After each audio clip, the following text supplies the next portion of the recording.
Today we're at the LA Youth HackJam and we've gathered together kids and their parents, and they're learning all sorts of different programming languages, everything from Scratch, which is a kids programming language, to Kodu and Ruby and Java. Dozens of students and their parents learning how to develop software for the web and just running it on their own computers.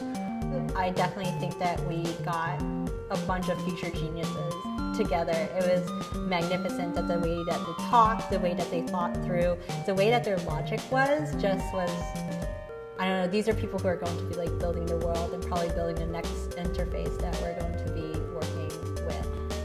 People want to make things, they want to learn how to make things, and that's kind of what this is all about. Computers and technology are ever present in our world, and we want our kids to not just be consumers of this technology, but to be able to be creators and makers. You know, the maker movement is how do we set up standalone spaces so students from independent of school, independent of age, can come together and work on developing projects. I think if there was a permanent location for anyone, both kids or adults, to kind of play, kind of like in a hackerspace model, which is where you can bring your project, maybe even present it and kind of get help on it. I think that just kind of builds a stronger community.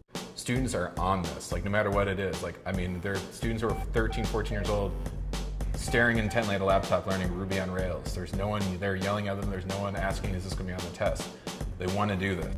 Like, just think about that, like just, you know, like 5 years old, like 8-year-old, 18-year-old, 22-year-old, it would just be like the biggest fun house ever. All kids should be makers.